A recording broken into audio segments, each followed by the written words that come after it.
Hello, welcome back. Koiki ano video amaga loina na mayam butaram no oksari have taring asi 7 speed Manipur na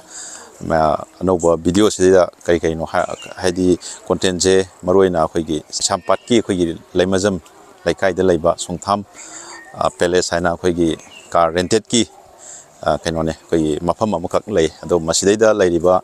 maroina koigi Yaosangna mari laina na have tare Yaosangna mari laina na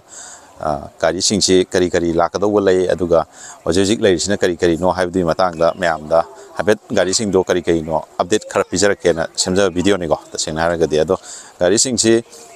duki matik haidi makhal su na have tare sigi mafam jida phangi che aduna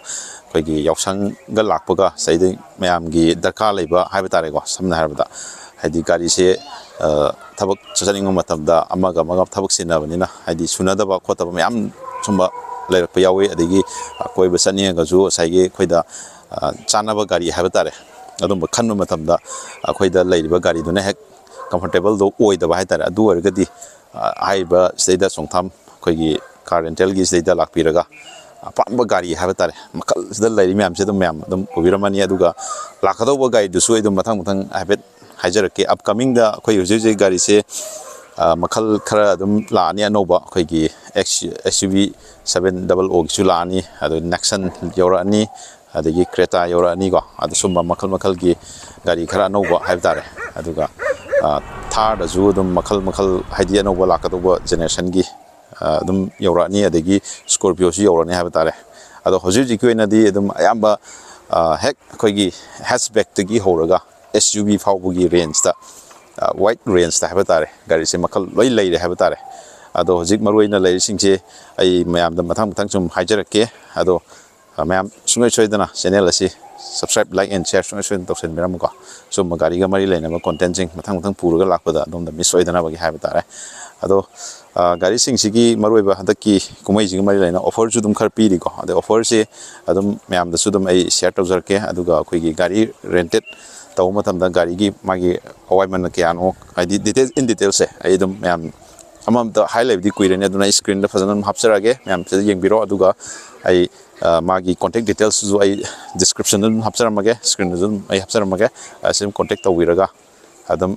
tanan bi yagani ko adoi hojik laiba gari singi khara samlapa ai amtang round ina kai gari lege do usarake ko hojik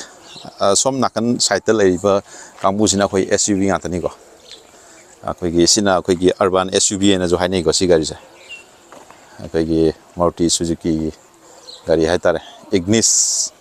adum akoigi kidang slightly off road adum tawba yaba gari ni go sa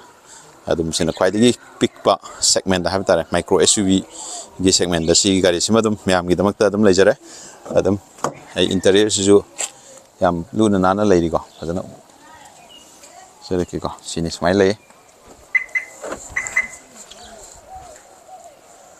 aduga mathang gisina mayam adum khanga mani hydra sudum ko haidi Thar off road ki king off road gari ni ko manung sa pe urake ko adum si mayam je adum na book to gar ga su kitang advance na taw yor ga adi haidi gari se mayam laibani na demand mayam laibani na phangok da su aduna adum kitang advance na book to gi khulong sa su dum lai ga ni ko amna mong tai ko aduga sisina koigi pan sai tare sina pans ne pans jo koigi micro SUV de singi ko adu sina Ignis tagi di manam kitang ni sawai have tare gari se aduga som gisina here ne kana ko ma koi here pami bisinau sing lerga sudum sisidum yare ko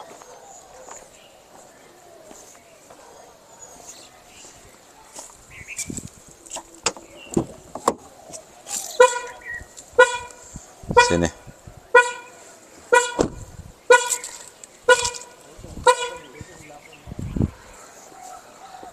adagi mathang khoigi som nakanda khoigi sidina khoigi kai tare 6 seater jaure 7 seater jaure adagi sedan jaure adi hatchback maroi ne hatchback chu khoigi Glenza Baleno ga chamana do du sulaini adagi Swift sulaini ko ꯑꯗꯨꯝ ꯑꯌꯥꯝꯕ ꯂꯣꯏ ꯂꯩꯔꯦ ꯍꯥꯏꯕ ꯇꯥꯔꯦ ꯁꯤꯁꯦ ꯑꯩꯈꯣꯏꯒꯤ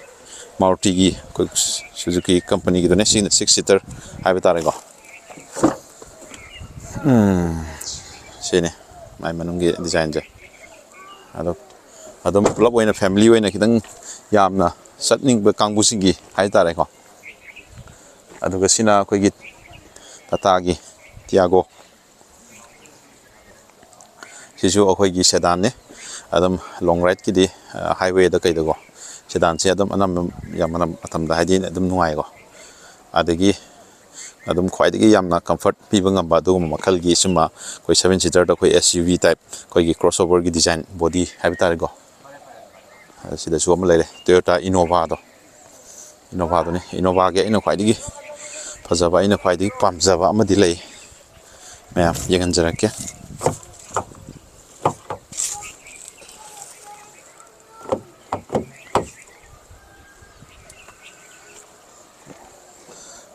ꯃꯥꯏ ꯁꯣꯁꯦ ꯁꯤ ꯂꯩꯔꯦꯀꯣ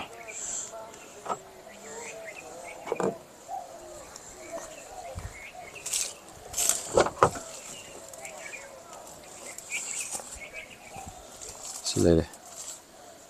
ꯁꯤꯒꯤꯗꯤ ꯀꯦꯞꯇꯦꯟ ꯁꯤꯠ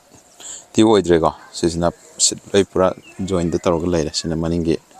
ꯔꯣꯗꯨꯅꯤ ꯑꯗꯨꯝ ꯌꯥꯝ ꯒꯥꯔꯤ ꯌꯥꯝ ꯆꯥꯎꯋꯦꯀꯣ ꯌꯥꯝꯅ ꯑꯩꯈꯣꯏꯒꯤ ꯂꯣꯡ ꯖꯔꯅꯤ ꯆꯠꯄꯒꯤꯗꯃꯛꯇꯗꯤ ꯁꯤꯅ ꯑꯗꯨꯝ ꯅꯨꯡꯉꯥꯏꯒꯅꯤꯀꯣ ꯑꯗꯨꯒ ꯃꯊꯪ ꯁꯣꯝꯗꯅ ꯑꯃꯨꯛ ꯑꯩꯈꯣꯏꯒꯤ ꯍꯣꯟꯗꯥꯒꯤ ꯑꯃꯦꯖ ꯑꯗꯨꯝꯒꯤ ꯍꯥꯏꯗꯤ 하이웨이ꯗ ꯌꯥꯝ ꯅꯨꯡꯉꯥꯏꯒꯗꯧꯕ ꯒꯥꯔꯤ ꯃꯈꯜꯒꯤ ꯀꯩꯅꯣꯅꯦ ꯁꯦꯗꯥꯟꯅꯤꯀꯣ ꯍꯣꯟꯗꯥ ꯑꯦꯃꯦꯖ ꯌꯥꯏ ꯃꯥꯒꯤ ꯂꯨꯛꯁ ꯁꯨꯃꯥꯏꯅ ꯇꯧꯒꯅꯤꯀꯣ ꯑꯗꯨꯅ ꯁꯤꯅꯦ ꯑꯩꯈꯣꯏꯅ ꯁꯝ ꯕꯦꯁꯤꯛ ꯑꯩꯈꯣꯏꯒꯤ ꯒꯥꯔꯤꯁꯤꯡ ꯑꯞꯗꯦꯠ ꯍꯥꯏꯕ ꯇꯥꯔꯦ ꯇꯁꯦꯡꯅ ꯍꯥꯏꯔꯒꯗꯤ ꯀꯩ ꯍꯧꯖꯤꯛ ꯑꯅꯧꯕ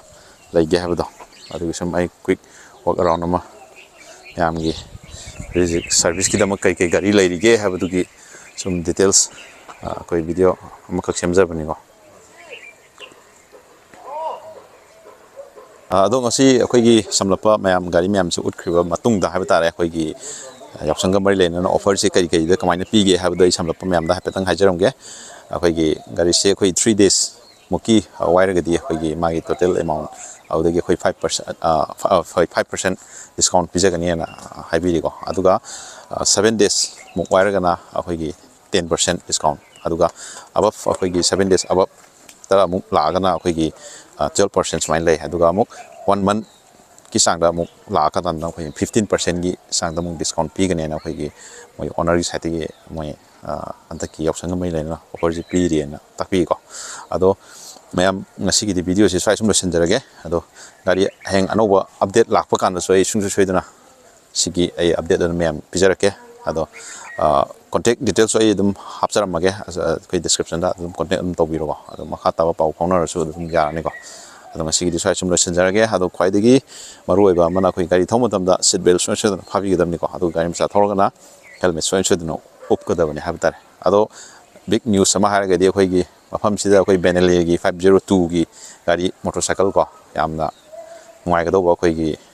ꯀ꯭ꯔꯨꯖꯔ ꯕꯥꯏꯛ ꯍꯥꯏꯕ ꯇꯥꯔꯦ ꯑꯗꯨꯁꯨ ꯂꯩꯔꯦ ꯃꯌꯥꯝ ꯑꯗꯨꯁꯨ ꯌꯥꯎꯁꯪꯗ ꯀꯩꯗ ꯋꯥꯏꯅꯦꯒꯁꯨ ꯑꯗꯨꯝ ꯂꯥꯛꯑꯒ ꯑꯗꯨꯝ ꯋꯥꯏꯕ ꯌꯥꯒꯅꯤꯀꯣ ꯑꯗꯨ ꯃꯌꯥꯝ ꯁ꯭ꯋꯥꯏ ꯁꯨꯝ ꯂꯣꯏꯁꯤꯟꯖꯔꯒꯦ ꯃꯌꯥꯝ